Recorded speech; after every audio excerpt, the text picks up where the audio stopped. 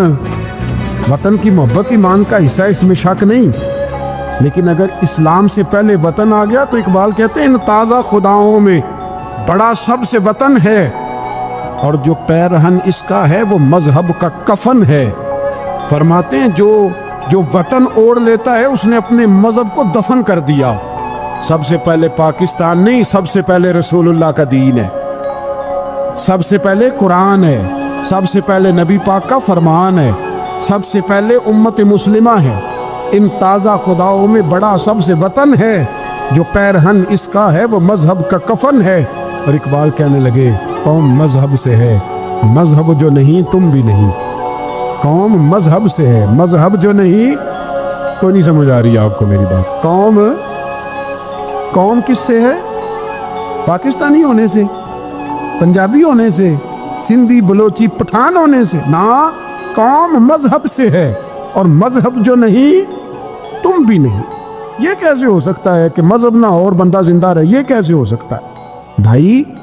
کافر نے اصل میں جاگ ہی نہیں رہا، میں جاگتا ہی نہیں، میں جیب کی سوچتا ہوں، مسجد کی سوچتا ہوں، خانقاہ کی سوچتا ہوں، مدرسے کی سوچتا ہوں، دکان کی، سارا دن تو اس چکر میں لگا رہتا ہوں لوگوں کو ثابت کرنے میں کہ میں صحیح ہوں باقی غلط ہے۔ میں تو اپنی ذات کے خول سے اٹھ ہی نہیں رہا، اور مجھے یہ اندازہ ہی نہیں کہ لیبیا سارا کٹ گیا، مصر کے ٹکڑے ٹکڑے ہو گئے، مجھے پتہ ہی نہیں کہ شام، جس کے بارے میں میرے نبی پاک علیہ السلام نے فرمایا مکے اور مدینے کے بعد اللہ نے سب سے زیادہ برکتیں ملک شام میں رکھی ہے، اور حضور نے فرمایا جس نے ہجرت کرنی ہو وہ شام جائے۔ اتنا اعلیٰ ملک سارا کٹ گیا، 4,000 ہزار لوگ ایک ایک دن میں قتل ہو گئے، پر میرا گھر آباد ہے نا، کوئی عرض نہیں، وہ کٹتے ہیں تو وہ دور ہیں، کٹتے رہے۔ فلسطین میں ہمارے یہاں معراج کی محفلیں بڑی جم کے ہوتی ہیں، سارے لوگ پڑھتے ہیں سبحان الذی اسریٰ بعبدہ لیلا من المسجد الحرام الی المسجد الاقصی۔ انہیں پوچھو روز قرآن مجید میں مسجد اقصی کا نام لینے والوں، تم مسجد اقصی کہتے ہو تو تمہیں اللہ کتنی نیکیاں عطا کرتا ہے، بتاؤ تو صحیح مسجد اقصی کدھر ہے؟ اور اب تو میری طرح کے مولوی آدھی حدیث سناتے ہیں، کہتے ہیں مسجد نبی میں ایک نماز پڑھو تو 50,000 کا ثواب، حرم شریف میں پڑھو تو 1,00,000 کا ثواب۔ مولانا حدیث یہاں سے شروع نہیں ہوتی، کھولو تو صحیح کنز المال، پڑھو مسند امام احمد بن حنبل، حدیث تو یہاں سے شروع ہوتی ہے۔ میرے نبی پاک نے فرمایا مسجد اقصی میں جس نے ایک نماز پڑھی 25,000 کا ثواب، اور میری مسجد میں جس نے ایک نماز پڑھی 50,000 کا ثواب، اور اللہ کے گھر بیت اللہ جس نے پڑھی 1,00,000 کا ثواب۔ مسجد اقصی کا تو ذکر ہی چھوڑ گیا ہے، کیوں؟ وہ مسجد جس کی طرف منہ کر کے 15 سال میرے نبی پاک نے نماز ادا کی، کس نے؟ بولیے گا 15 سال تک، 2 ہجری میں 13 سال مکے میں، 2 سال مدینے میں، مسجد اقصی کی طرف جدھر منہ کر کے تیرے اور میرے رسول نماز پڑھتے رہے۔ آج وہ مسجد یہودی کے قبضے میں، کئی جمعے تالا رہتا ہے، وہاں نماز نہیں پڑھنے دی جاتی۔ مجھے کیا لگے اس بات سے؟ میری مسجد میں تھوڑی لگا ہوا ہے۔ ایسی ہوا چلی ہے کہ ہر شخص سوچتا ہے تمام شہر جلے بس ایک میرا گھر نہ جلے۔ بھائی یہ وہ دور ہے جس دور میں ذرا سی بھی کسی شخص کو تکلیف ہوتی ہے تو عالمی میڈیا پہ بات جاتی ہے، موبائل جیبوں میں فوراً تصویریں کیش ہوتی ہیں۔ میں اور آپ، ہمارا اس قوم سے تعلق ہے جس قوم کے بچے کٹ گئے، ذبح ہو گئے، عورتوں کے پستان کاٹ کے برما کے بدھوں نے ان کے کباب بنا کے کھا لیے، چھوٹے چھوٹے بچوں کی لاشیں انہوں نے لٹکا ڈالی۔ اور یہاں میں حکومت کی کیا بات کروں، یہاں کسی سیاستدان کو مکھی کاٹ جائے تو ہمارے پھٹے آباد ہو جاتے ہیں بحث کرنے کے لیے۔ ہمارے اپنے لوگ، عام آدمی نہیں بات کرتا، عام آدمی نہیں نکلتا، عام شخص کو فکر ختم ہو گئی۔ میری بھائی سب سے بڑھ کر بہترین مسجد کے خطیب امام حسین تھے۔ مسجد نبی سے بڑی بھی کوئی مسجد ہوگی جس ممبر پر رسول پاک بیٹھ کے خطبہ دیا کرتے تھے، اور میرے مصطفیٰ کے آستانے سے بڑا بھی کوئی آستانہ ہوگا جس کی سجادگی امام حسین کے پاس تھی۔ کہتے ہیں ہمارا کیا تعلق، ہمیں کیا لگے، جو مرضی ہوتا پھرے۔